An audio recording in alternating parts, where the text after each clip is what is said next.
திருச்சிற்றம்பலம். தினம் ஒரு திருமந்திரம். திருச்சிற்றம்பலம். கூத்தன் கலந்திடும் கோல்வளையாளொடும் கூத்தன் கலந்திடும் கோதிலானந்தம் கூத்தன் கலந்திடும் கோதில ஞானத்து கூத்தனும் கூத்தியும் கூத்ததின் மேலே. திருச்சிற்றம்பலம். சிற்றம்பலம். கூத்தன் கலந்திடும் கோல் விளையாளோடும் என்று தொடங்கும் பாடலை இப்பொழுது காணப்போகிறோம். கூத்தன் கலந்திடும் கோல் விளையாளோடும் நடனமாடும் கூத்தனாகிய சிவபெருமானும் அழகிய வளைகளை அணிந்த சக்தியாகிய உமாதேவியும், அதாவது இறைவனும் சக்தியும் எக்காலமும் பிரிவின்றி ஒன்றோடொன்று கலந்திருக்கும் நிலையை குறிக்கிறது. கூத்தன் கலந்திடும் கோதில ஆனந்தம்.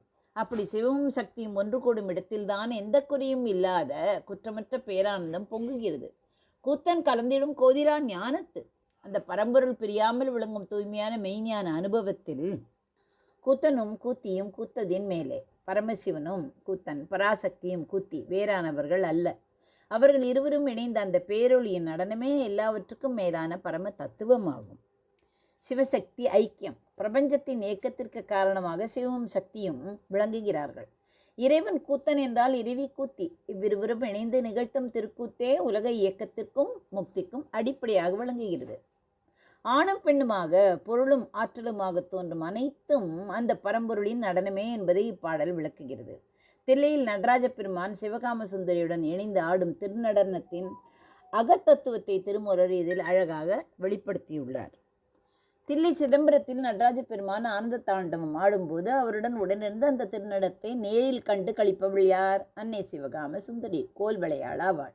புராணங்களின்படி தில்லையில் சிவனும் காளியும் ஆடிய நடன போட்டியின் போது இறைவன் தனது ஊர்துவ தாண்டவத்தை, காலால் உச்சிவரை தூக்கி ஆடும் கோலத்தை நிகழ்த்திய போது அதை தாங்க முடியாத காளி நாணி தலை குனிந்து நின்றாள் என்பது அவரும் அறிந்ததுதான். அந்த சபையில் தான் அன்னை சிவகாமி இறைவனுடன் முழுமையாக ஒன்றிணைந்து சிவசக்தி ஐக்கியத்தின் வடிவமாக மாறினாள்.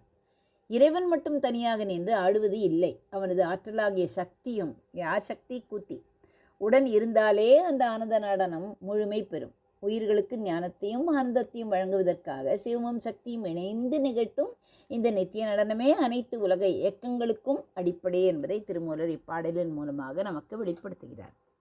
கூத்தன் கலந்திடும் கோல் விளையாளோடும் கூத்தன் கலந்திடும் கோதிலா ஆனந்தம் கூத்தன் கலந்திடும் கோதிலா ஞானத்து கூத்தனும் கூத்தியும் கூத்ததின் மேலே.